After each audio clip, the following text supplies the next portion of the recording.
we're sitting to start this thing in a very special place for you because you were born and grew up here. Well, remind people what it was like growing up in the 1960s in Pendleton.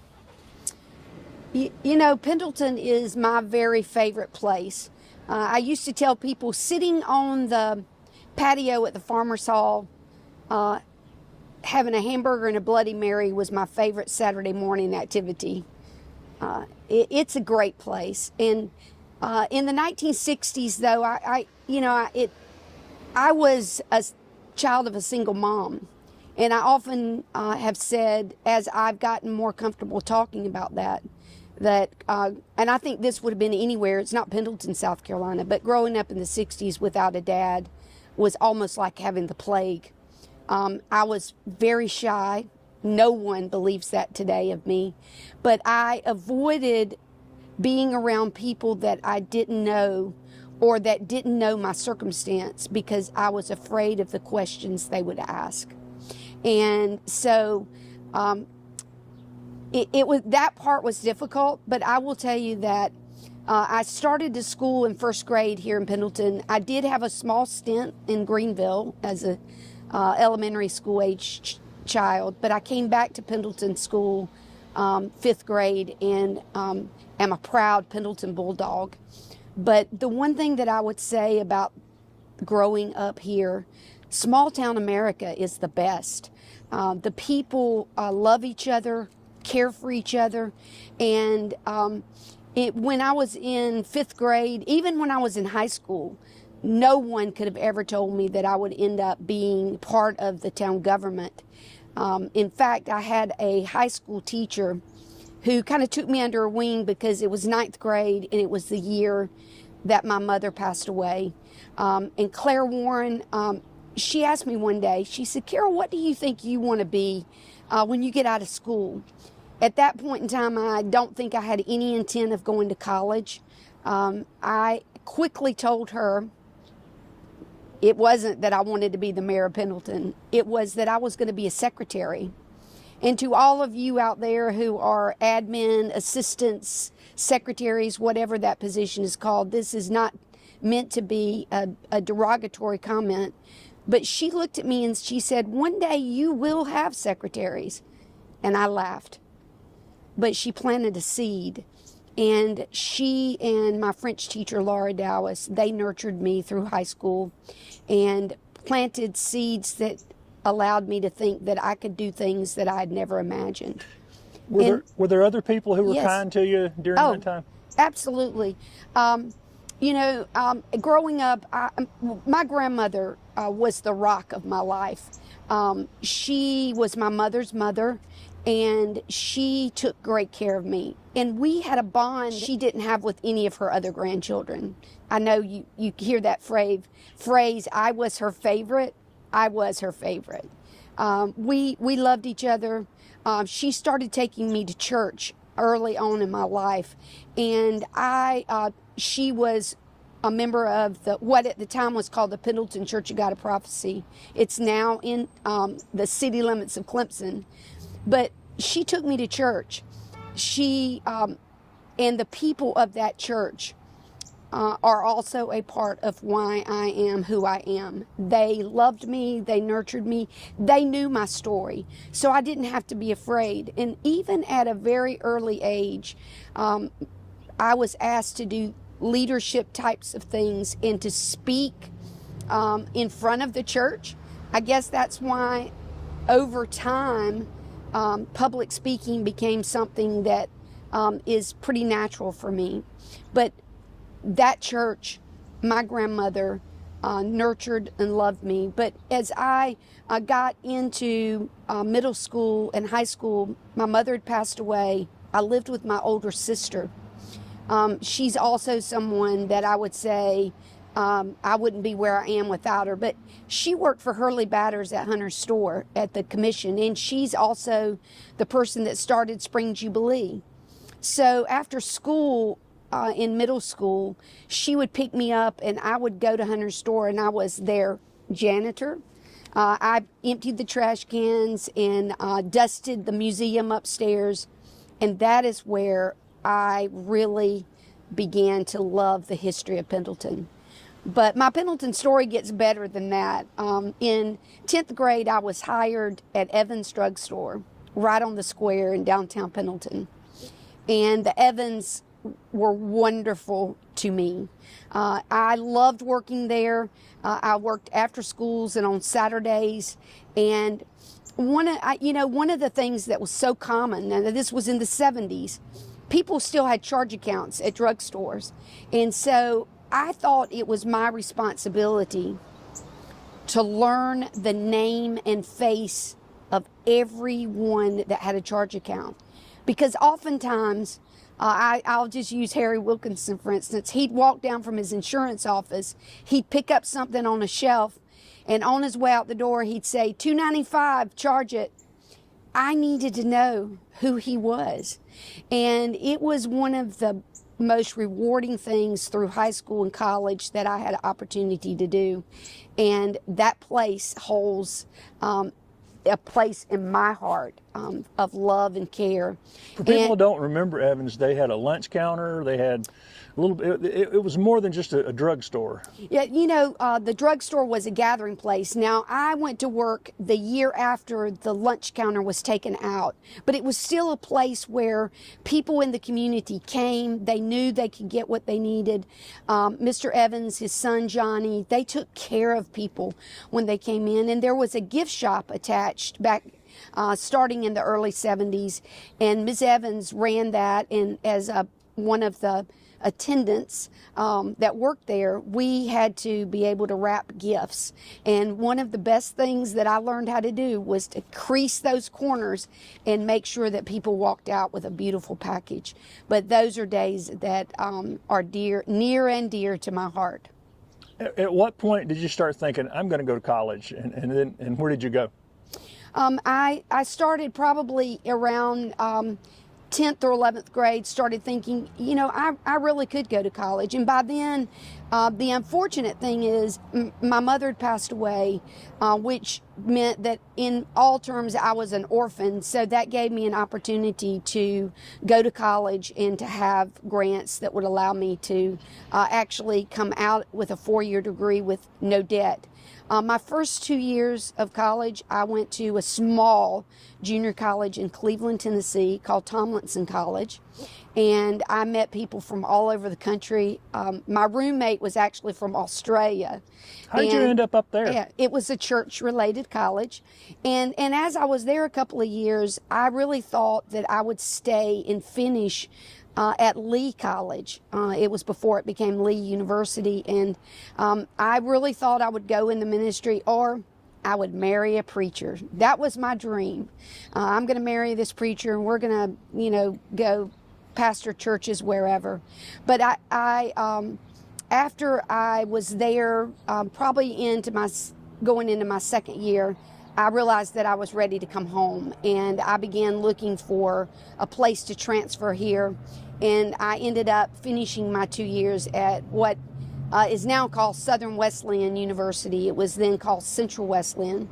I didn't live on campus, so I lived here in Pendleton. I worked at the drugstore, and I got my degree, and always thought I'd go back and get a master's degree because I was a psychology major. But as I got involved in other parts of my life, it just seemed like the opportunity to go back to college just didn't present itself. At what point, when you came out of college, what was your first job out of college, and at what point did you begin to think, I've got something I really want to accomplish with my life? Right out of college, it's so funny, I applied for a job at DSS.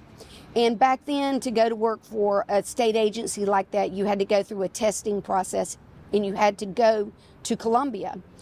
I'd applied for the job, but that summer I spent an entire month working in church camp in Batesburg, Leesville.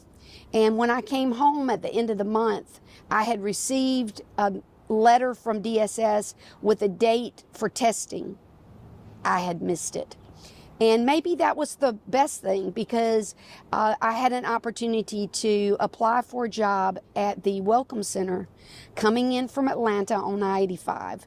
And I went through the process there, was hired, and spent from 1983 to 1989 welcoming people to the great state of South Carolina. And you've still been doing that and everything else. And I do love South Carolina. I think we live in the best place in the world for a lot of reasons. But it was so fun to tell people about the places. And one of the great things about working at the Welcome Center is that the state is divided up into 10 tourism regions. And so they allow you to go visit all 10 of those with a group of people from welcome centers across the state. Wow, was that fun. I went to places that I'd never been before. It was such a great way to start a career. But it was during the time that I was there that I really had a change of focus, and that was that I was talked into running for town council. And who talks you into running for town council? That's an interesting story about running for town council, in that I had moved into an apartment in Pendleton, because even though I lived at a Pendleton address, I lived right outside the town limits most of my life. I'd moved into an apartment, and my roommate worked at town hall. And one day she came in and she said, Calvin Durham is not going to run for re-election for the town council race coming up. And I said, oh, okay. A few days later, she came in and she said, nobody's running for Calvin's seat. A few days later, it was, we live in Calvin's ward in the town, and we've been talking at town hall. And as some would say, the rest is history. I decided to run for town council, and I didn't know anything about politics or really about town government.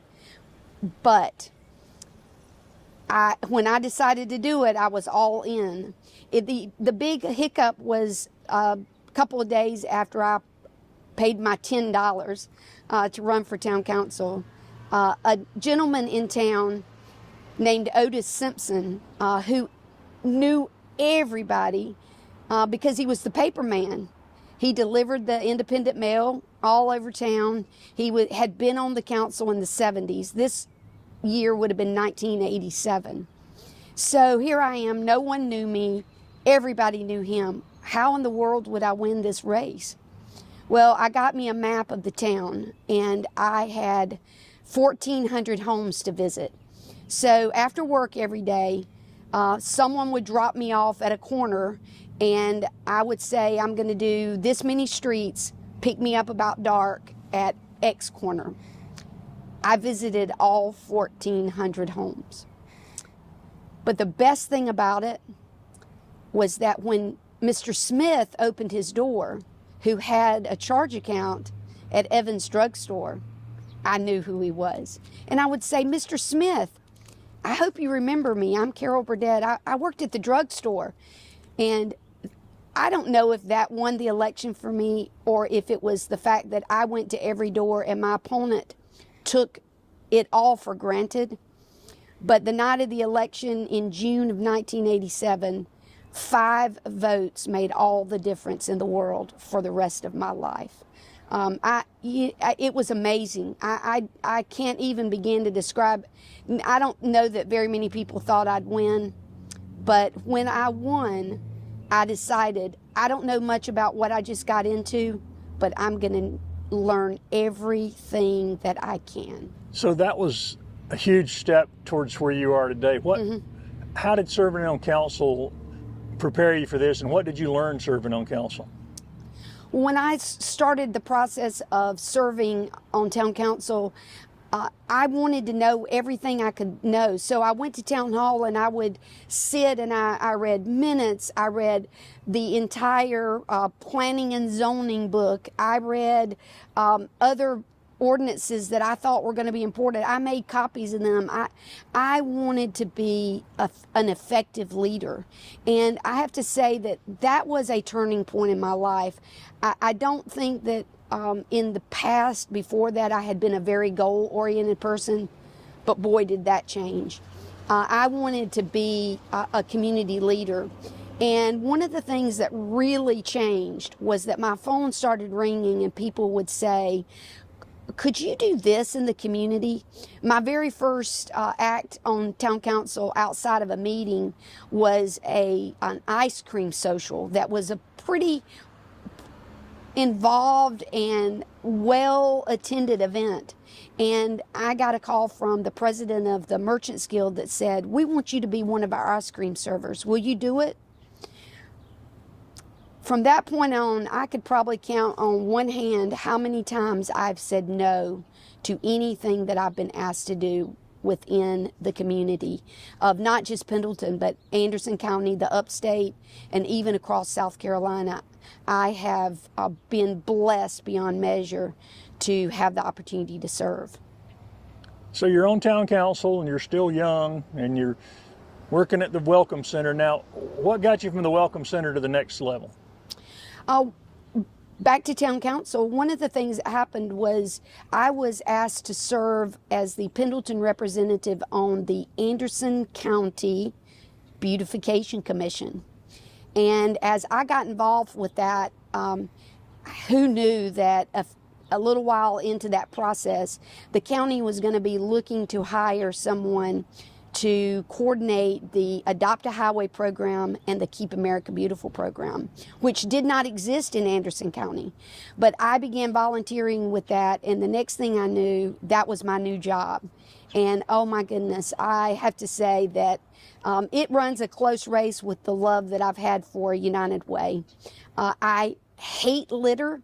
And I was so into us having clean streets, clean roads, recycling days. Back then, the only way you could recycle in Anderson County was we would put these huge bins at the health department. That was where my office was. And we'd have vendors. The guy from that did the paper recycling, that did the recycling of glass or aluminum. They would all set up big bins and people would just roll in and they would have assistance from our volunteers putting their stuff in the bins. And that was the recycling program of Anderson County. I stayed there a couple of years, absolutely loved it. But during the stint there, that's when, thanks to Rusty Burns, he probably hates it every time I say this, but he was stepped up. My department didn't have the money for me to go through Leadership Anderson, but Rusty was the director of the Planning and Development Department.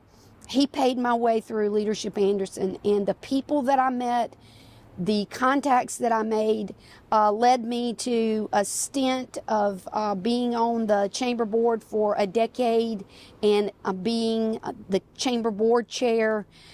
So many doors opened, and I'll come back later to why I think what Rusty did and how that has translated into the kind of person that I want to be. Who were some of the people you met on that Leadership Anderson? Well, it was how I got into the Leadership Anderson class was kind of an odd thing. After I got the job as the Keep America Beautiful person, I was kind of the staff person for the Beautification Commission, and we had meetings, and it was all women that were on the commission. Obviously, they were lots of gardeners, garden club women and such, but Janice Hunter was like my go-to person. She worked at Clemson Extension, but we were having a board meeting one day, and I said, I'm going to call the chamber. I think they need to know what we're doing. And they kind of all laughed at me. I said, I'm going to go meet the president of the chamber. Yeah, right. So I called over to the chamber, and I got the receptionist, and I said, I'm Carol Burdette, and I'm the coordinator for Keep America Beautiful, and I'd like to speak to Mr. McFall. She said, just a moment, and I thought she'd come back and say, he's busy, can I take a message? Instead, she said, just a moment, I'm putting you through. And the next thing I know, I'm talking to Charles McFall, and I'm telling him about what we're doing with Keep America Beautiful. And I said, I'd like to make an appointment with you. He said, that'd be great. We set up a time. I dressed to the nines. I thought this was the most important meeting of my life. I went in, I told him about what we're doing, and when I left, I was going to be the speaker at the First Friday breakfast. I was invited to the next business after hours. I was going to be in the next newsletter, and I was invited to be part of the next class of Leadership Anderson. And boy, did that change so many things for me as a person, but it also got Keep America Beautiful off to a great start. Tell me why the Leadership Anderson was so important. Who all did you meet there that you went on to become friends with? Yeah, you make friends with people. Unfortunately, a lot of my class no longer live in Anderson, or a lot of them are retired. One of my favorite people that I met was Kathy Carpenter, and what was so interesting about meeting Kathy was that she worked for Waste Management. Wow, someone I needed to know as the Keep America Beautiful person. But Mike Snow, who worked for Duke Power at the time, along with other staff members. Sandy Snyder worked at the chamber. We became great friends. And the list of people, Ron Smith, who was a banker, you just meet people from all sectors of the community. And if you allow those people to become part of your network, it just grows and grows. And you, as a professional, find ways that that connect. And I used to tell people, as the Keep America Beautiful person, one of my jobs was to get people to go out on the Adopt a Highway stretches and pick up trash. I felt like if I wanted people to help me pick up trash, I had to help other people meet their goals. And that was one of my things about never saying no, is that when people asked me to help them with their project or their organization, I wanted to say yes, because they might end up being one of my volunteers for Keep America Beautiful. And whatever you've done since then, I've noticed that you've been very supportive of Leadership Anderson and the activities they're doing. I've always tried to, I can't list all the organizations where I've been a past chair. I will say that just a few weeks ago, the YMCA had their 75th anniversary, and it amazes me that I was their board chair 29 years ago. I was a kid, I feel like, and they entrusted me with that opportunity, and I will never ever forget. Again, someone in Pendleton asked me to represent our youth association on a committee at the Y, which led me to being more involved in being their board chair, and then on to being the chair of what's called the Blue Ridge Council. That's Western North Carolina, YMCAs, and all over South Carolina. Put me on a committee in Atlanta, which led me to spending 3 weeks in Africa. And so as I think about all of that networking, I would say to any young professional that watches this, get to know other people. As Dale Carnegie would say, help them reach their goals, because I will tell you that it will come back in spades to you in the blessing of being able to have people that support you. And that's what's happened to me after all of these 37 years of community work. So you're at the county and you're happy doing what you're doing there. What opportunity led you to move to do something else? Well, I was very involved with a project in Pendleton that had everything to do with health. And after a stint of not being, I've never not had a job. But for a few months, I had 3 part-time jobs instead of a full-time job. And I knew during this time in my life, this would have been in the early 90s, I knew that I wanted to be the mayor of Pendleton. It's funny, we're sitting on the square in downtown Pendleton, and the year of 1990 was Pendleton's bicentennial. And the town council, I was fairly new on the council, obviously, they asked me to be the chair of the bicentennial committee. So I, of course, said yes. And what a great, we planned for a year, and then we carried out all the things that we planned during the next year. And I will never forget this. I was walking across the village green at one of the events, and a lady in the community named Melva Medlock got me by the arm, and as we were walking across said, you know what? You should be the mayor of Pendleton. She and Jerry Sloan Sr. were my two advocates. At the time, Jerry Sloan Sr. was also on the council. He had been the mayor and had come back on the council, and he was one of those other advocates. He would tell me when we'd go to county events, stick with me. I'm going to introduce you to every important person in this room that you need to know, because you're going to be the mayor one day. So those early advocates and that early involvement meant everything to what I wanted to do in the future.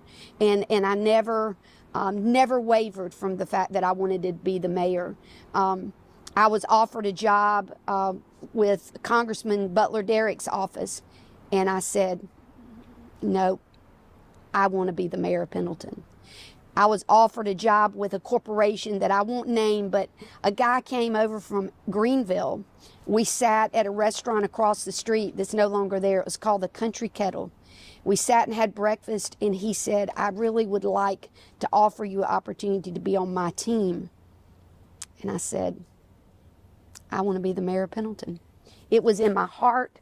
I love this town more than words can say. A lot of people thought when I wasn't the mayor anymore, you're so involved in Anderson, you'll just move to Anderson. I said, this is home. This is where my heart belongs.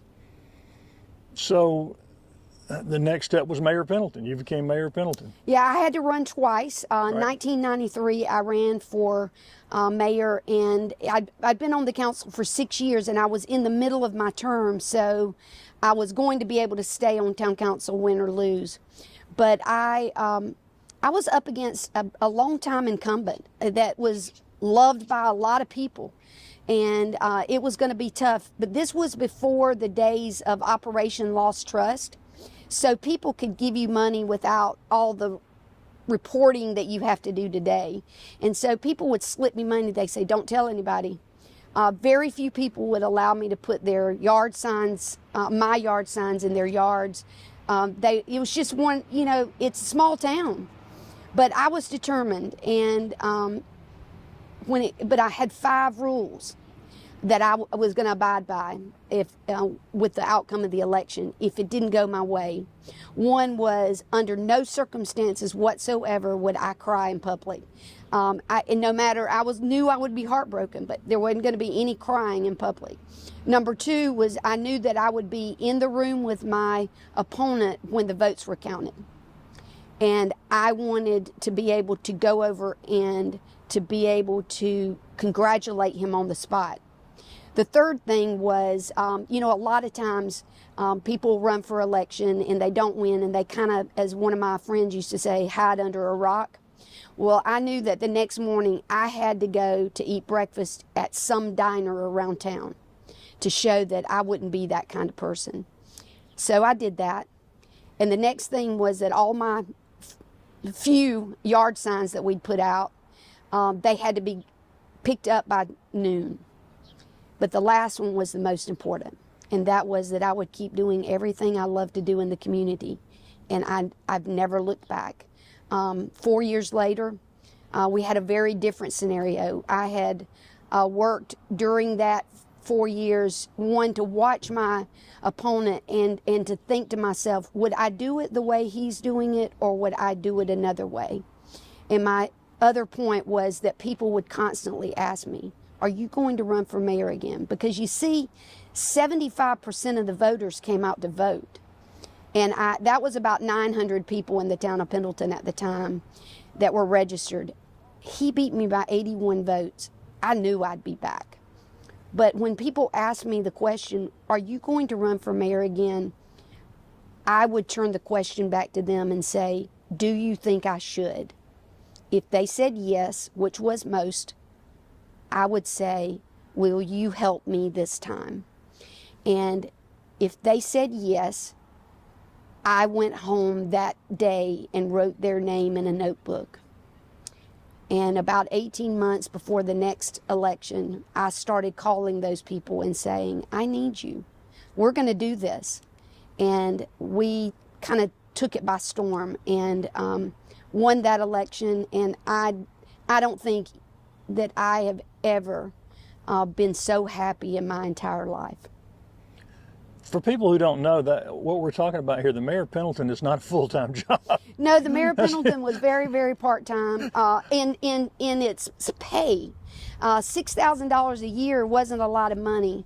And so I knew that I still had to work. But if you remember, I was working for the state government, and I knew that was never going to work. It might have worked for my good friend Larry Abernathy in Clemson, who his entire time as mayor worked for the state. I knew it wouldn't for me. There were too many eyes on me. First woman mayor. I'm still young. I was in my 30s.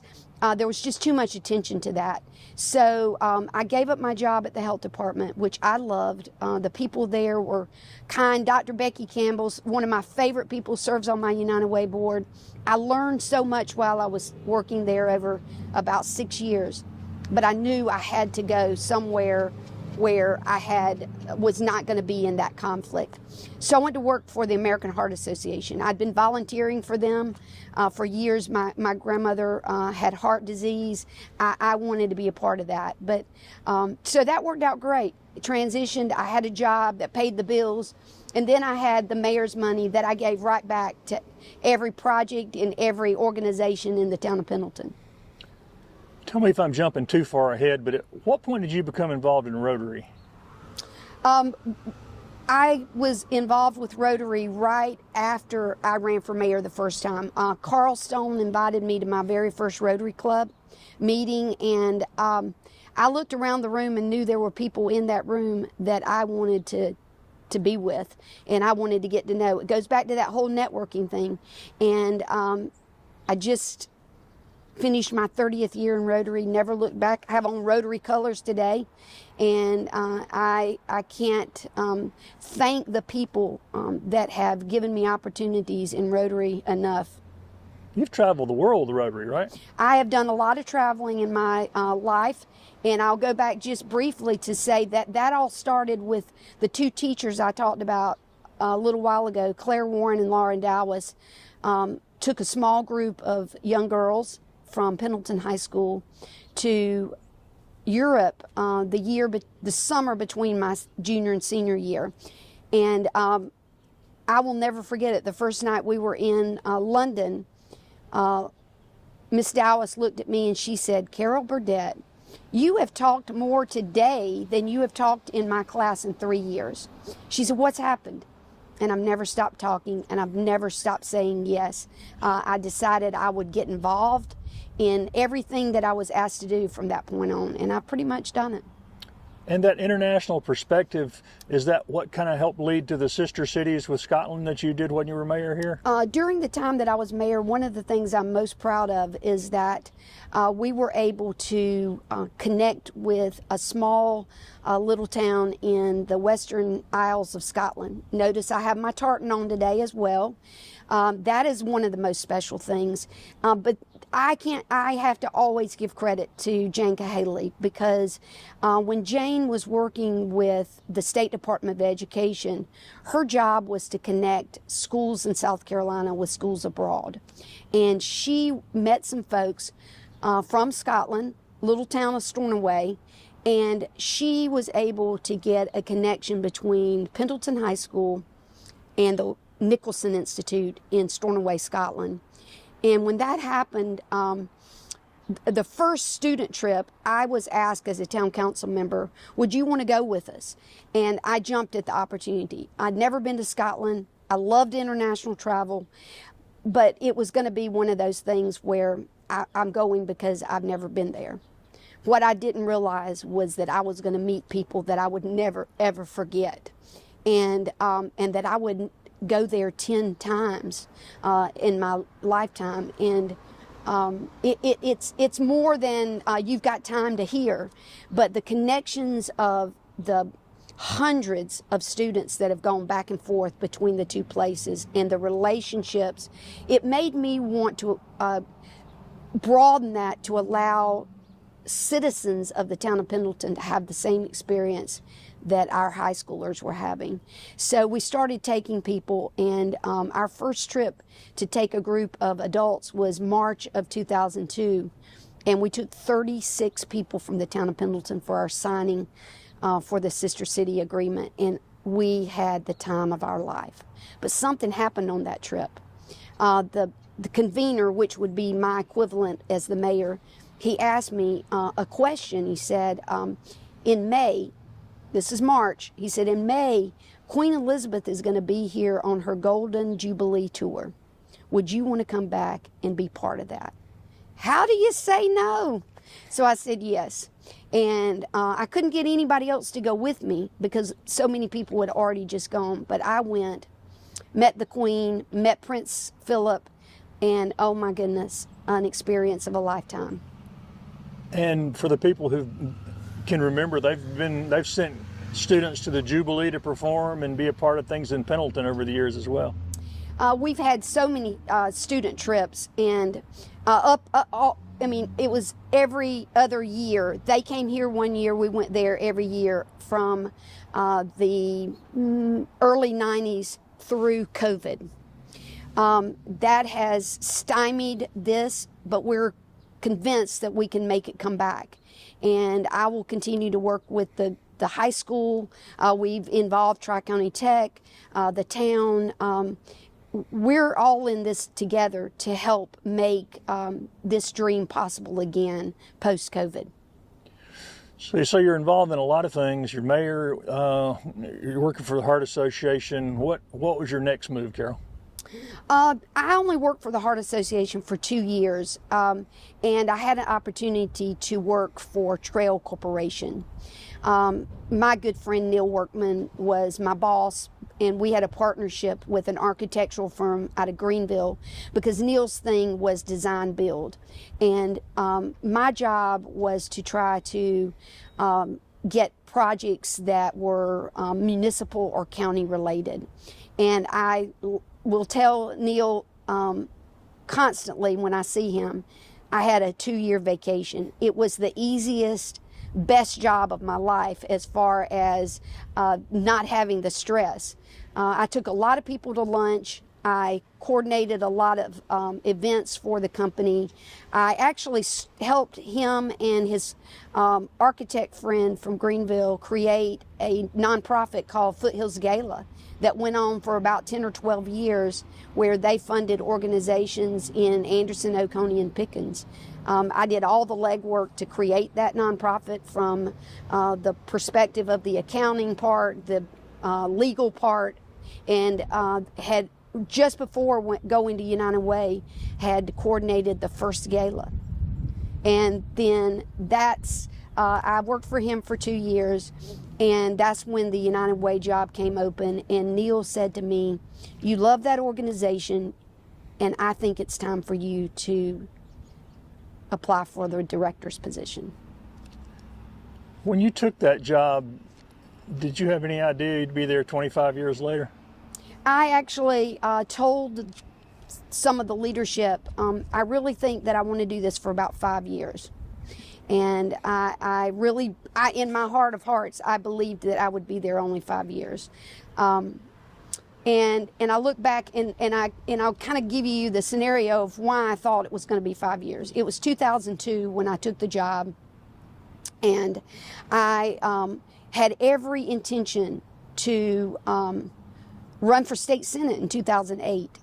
I was still the mayor of Pendleton, believe it or not, which is very unusual.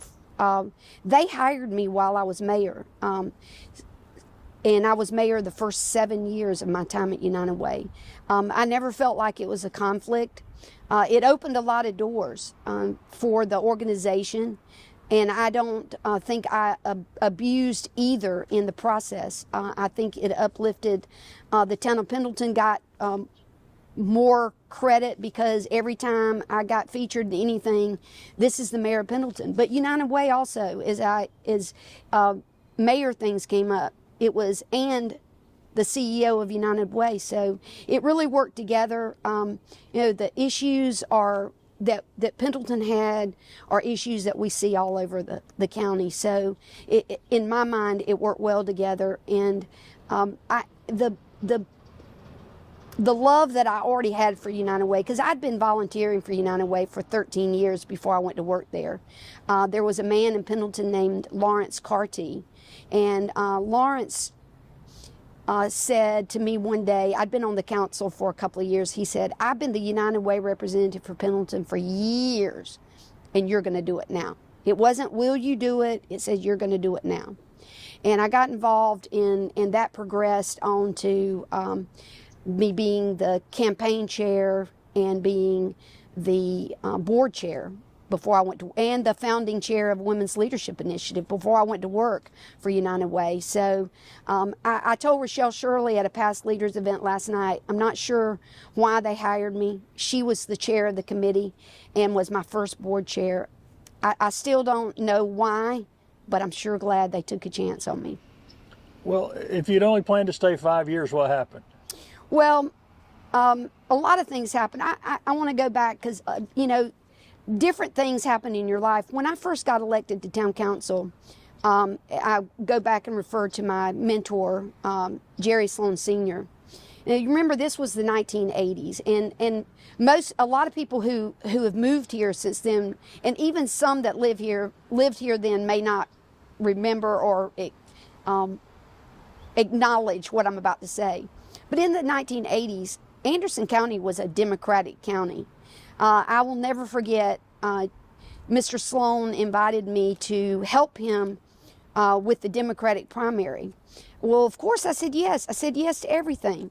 And I didn't know a lot about the differences of the parties. I was pretty new to this whole thing.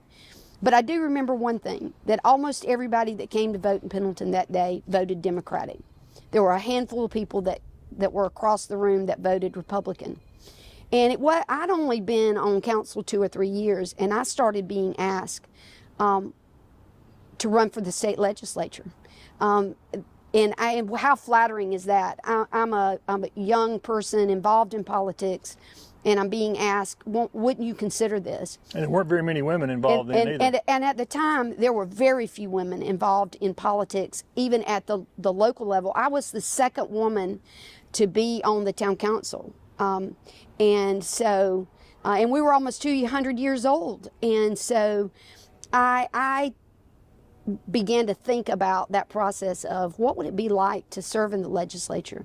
I'm very service oriented, and so I'll just fast forward. I wanted to run for Senate, and so I think going into the 2008 race, it was Senator Waldrop was going to leave office. It would have been a prime time, and to be honest, I can't remember exactly why I chose to think that wasn't the right time. It might have been that, legislators don't make very much money. I am a single female, and I needed money to live, and I didn't think $14,000 a year would do it. That could have had something to do with it. Timing's everything. I just didn't feel like in 2008 it was the right time. So, and I was loving my work at United Way. We were expanding what we did, because when I first went there, we did a couple of things. We raised money, we gave it to the same organizations every year, and we had a early childhood initiative, literacy initiative, and a very small youth volunteer corps. That was it. That's all we did. And we were beginning to branch out and do other things, and I was really enjoying that. And so I thought the idea of running for office never changed at the state level, but my politics changed, and I became more conservative. And I'm, today and for years I have been voting Republican. It's who I am. It's how I live out my political ideals. But a lot of people still think, oh, she's a Democrat. But really and honestly, in my heart of hearts, I'm a conservative.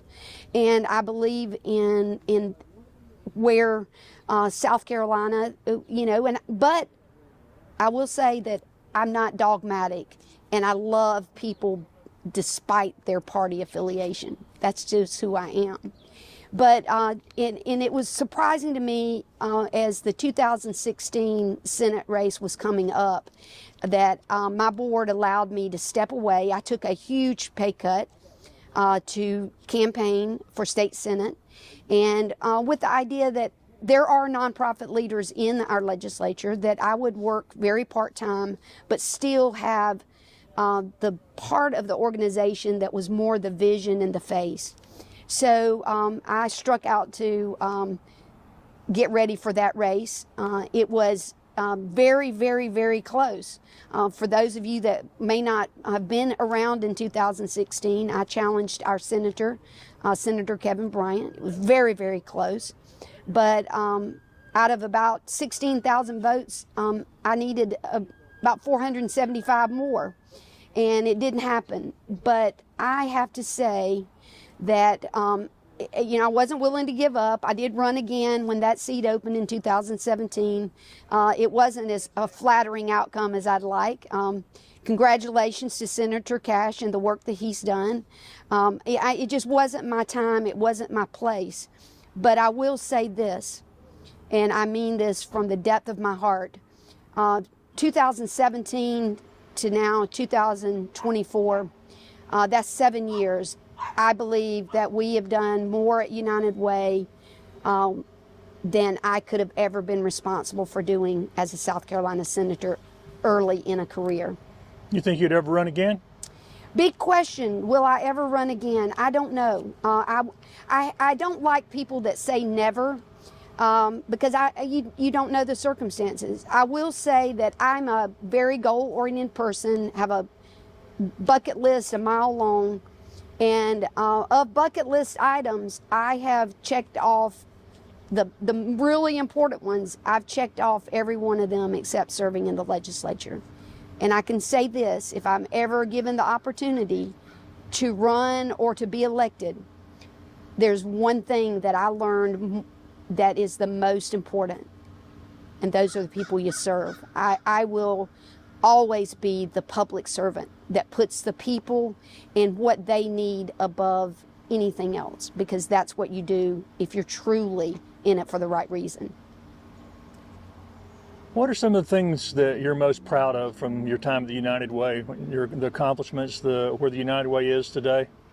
Well, when I first went to work at United Way, we had just kicked off the idea of women in philanthropy. And so, and I was the volunteer chair. We flipped that over and we began working through passion of a lot of women that we were going to reduce teen pregnancies in Anderson County. That probably is the most proud moment for me, when you realize that over a couple of decades you have decreased teen pregnancies by 81%. That's amazing. It is the single best way to reduce poverty. Women who have children before they're financially or emotionally prepared, they run into financial hardships that are almost insurmountable.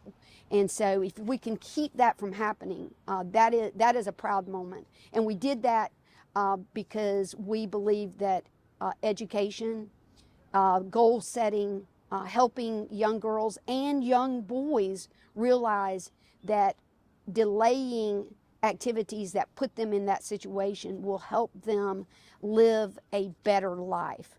Not to mention the heartache of children that come into situations where they can't have the support or the financial means to be able to have a good life. And it's been a model program used other It was places. a model program. We were recognized by United Way worldwide on multiple occasions. We were featured in Time magazine. We had multiple news outlets that did recognitions of this work. So yes, I'm very proud of it. There are some school districts that are still carrying on the work that we started, and I'm so proud of them. What other programs come to mind when you're talking about? Well, when I think about Snack Pack, I can get on a soapbox about hungry children, and I want United Way, not by ourselves, because nothing is done in a vacuum, through partnerships to eliminate childhood hunger in Anderson County. And I hope that my successor doesn't forget that that is one of the things that's important to our organization. But the inspiration for that was really in my church. I'm a member at Pendleton Methodist Church, and there was a woman in our church. She's still a member, but she's unfortunately is at NHC. But Nancy Wilkinson had a dream of feeding hungry children at Pendleton Elementary. And she and our youth in our church raised the money for a semester of snack pack bags to be delivered from Golden Harvest Food Bank, which was at the time our Feeding America partner. And so I was lay leader of our church, and so I wanted to go support Nancy as they kind of kicked off this.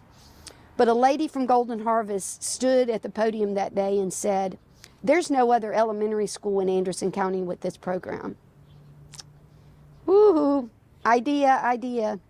So I get back to work a few days later, and I say to the staff, "I have an idea," which was one of their nightmares when I come in and say that.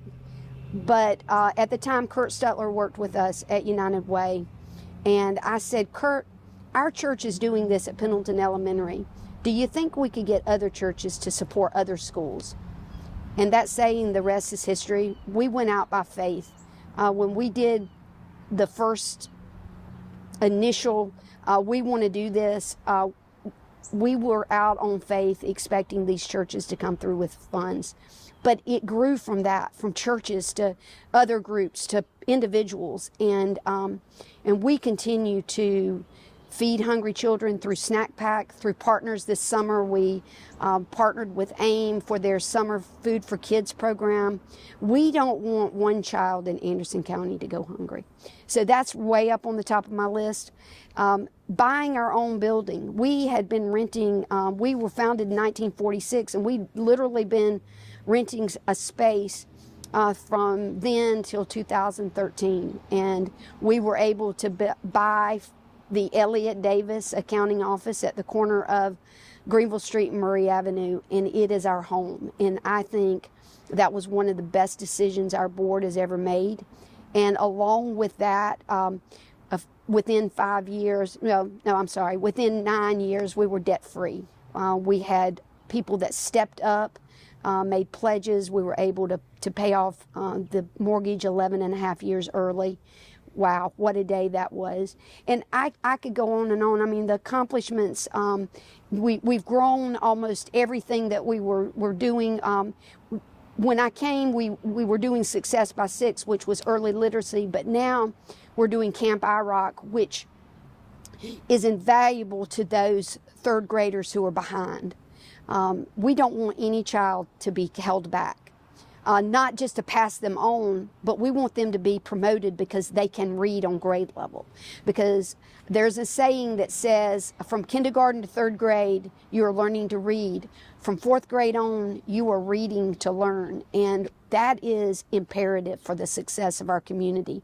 So I couldn't be prouder of that. That's a partnership with the school districts, the YMCA. And, I can't say enough about the opportunities of partnerships with other organizations, the staff that I've worked with while I've been at United Way, the board, the volunteers, the support. It has lent itself to, I believe, us becoming a force to be reckoned with in Anderson County. And I say Anderson County because a lot of people say, "Oh, the United Way, they don't care about anything but the city of Anderson." Absolutely not true. And that has been played out over and over by the work that we've done in the outlying communities with organizations, with school districts, and the way that we want to be able to change issues around the county. And recently with the storm. Yes, and I do say COVID was our finest hour. We changed on a dime that day. When the world shut down, we brought in that very day a group of 10 organizations that provide food for people. And we said, if we can work together to collect food, and United Way can be the collection site for the money, we're going to put money in your bank account every Friday as long as we have money coming in. And we did it. weeks and weeks on end, we were giving these organizations $1,000 a week because of the generosity of people that live in Anderson County. We did a lot of other things during that time, unbelievable amount of service, and it was different than anything we'd ever done, but we didn't have an organization in Anderson County that asked us for anything that we didn't do. And so fast forward, who knew that 4 years later we would have a storm that we couldn't have seen coming. And again, we used those same strategies. The storm was on Friday morning. Monday morning, Zeke Stevenson and I were taking checks around the county to small organizations in Iva, Honeypath, Belton, and Williamston, and Clemson Community Care for Pendleton. We want you to have money to feed people. And from that, we've expanded to helping bring volunteers to sites to clean up. We've collected food in our office. We've had, I can tell you, tons and tons of families that have come in to get things donated at our office. And we continue to support organizations. The generosity during this storm has been greater than anything I could have imagined. You mentioned other organizations and programs. How has the cooperative effort in Anderson County grown in the 25 years you've been a part of United Way? As we were preparing for our legacy dinner, which was in celebration of our 75 years as a United Way, our speaker for that evening was Minor Shaw, who is a huge community leader in Greenville County and has been involved with United Way there probably her entire adult life. As she and I were talking in preparation for her to speak, I said to her, I've been involved with United Way a long time, with the years as a volunteer and the years as CEO. And I'm not patting myself on the back, but I will tell you that United Way has the best relationship with the nonprofit organizations than ever before. And I stand on that even today. They stopped counting on us to keep them afloat financially and look at us now as a support. And we try our best to support them in ways beyond finances. We should be raising a lot more money than we raise, but we're not. And our goal is to use every bit of the money that we have in the best way possible. But we need to be able, through other ways, to support the community. And that is a lot about the support we provide to our nonprofits. Well, your high school teacher, when you were on your trip to London, said you'd started talking and you said you'd never stopped since. What else do you want to say about your career at United Way before we wrap this up? I have not stopped talking, and they when I give my president's report at the board meetings, I'm sure they want to go, we don't need to know that much. But one of the things I've always tried to do at United Way with my board, I call my executive committee the Big Four. And I've always told the Big Four, I don't ever want you to go into a board meeting and be blindsided. I want you to know all as much information as you can know. So monthly I meet with them, and we do have monthly board meetings, and our board makes the decisions. A lot of people will say, oh, Carol makes all the, no, I don't. We are a volunteer-driven organization, and I can't say enough about the volunteers that have, I want to say pushed, but that's probably not the right word, have brought our organization along. And in that process have supported crazy ideas that I've had, and allowed me to lead and to create vision. And I think that's what we've tried to do. We've tried to take our organization from being an old white man's organization, because that's what United Way was really created. It was the board was made up of professional white men in the community that made the decisions, and now we're such a diverse group. We have an African American Leadership Society, we have Women United, we have young philanthropists, we have a youth volunteer corps, because we know that those are the kinds of people in our community that will keep our organization moving in the right direction. And I want to say this, I can't remember the year, but we were having an event, and we invited several of our past leaders to see what was happening at United Way. This would probably have been about somewhere around 2008, somewhere in there.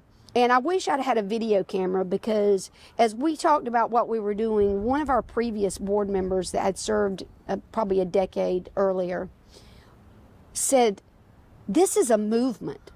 And that is exactly what we want United Way to be. We want it to be a movement. We don't want it to be, I hope that it is never a stale organization that's always looking to see how we can be better, how we can better serve. What are the most pressing needs, and how does United Way help to meet those needs? There's probably a million other things I could say. I am looking forward to less stress. I was going to say, what will you miss? What will you miss most, though? I'm gonna miss a lot of things. I'm gonna miss the people. I'm gonna miss the relationships that have been built. Are I can't even describe. This year, I've gotten about every award that any individual could ever get, and I feel so humbled and not deserving of all that attention. But what has made me see is that organizations that I just felt like it was what I was supposed to do to help, really do appreciate, and that warms my heart. I will miss the organizations. I have said, I love these organizations. I don't really want to go and be on boards. I want to be free to help anywhere I can, but I'm going to try my best not to get in long-lasting board roles where I get up in the morning and go, oh no, I have a board meeting today. No, I want to get up in the morning and say, today would be a great day to go deliver Meals on Wheels, or today would be a great day to go serve food at the soup kitchen, or today might be a great day to go do any one of the many things that our nonprofits do. That's what I want to do in retirement. Plus, I want to have a little fun too. Well, you mentioned that everybody I've talked to, talking about your retirement, said she's not going to be gone. She's going to be here doing something somewhere. And I guess that's still in your plans. You're going to be doing something somewhere. Yeah, I don't think I can go sit down in a rocking chair and put my feet up.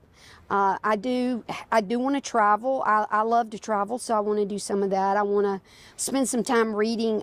My nephew built me a library, and I have a gazillion books, so I want to read a lot. I have the most precious sidekick in the world named Tucker, and I adopted Tucker during COVID, and he was already 8, so he's 12 now. I want to enjoy those years with him. We're going to walk all over Pendleton. I will tell you the one thing that I can see myself doing in Pendleton is that on our walks with Tucker, I want to carry a little bag with me, and I'm going to pick up the litter because I hate litter, and I will carry that to my grave. So, and I, one of my other things that I'm very passionate about is historic preservation. So I don't want to be on the board of the historical foundation, but I do want to always be conscientious of wanting to preserve our history. And that comes in a lot of different ways. And one of those ways is storytelling. And I want to write down a lot of stories that are up here and about people that have influenced my life and have done so many great things for me and for our community. In my career, I hope that I never stepped over anyone to get to where I wanted to be.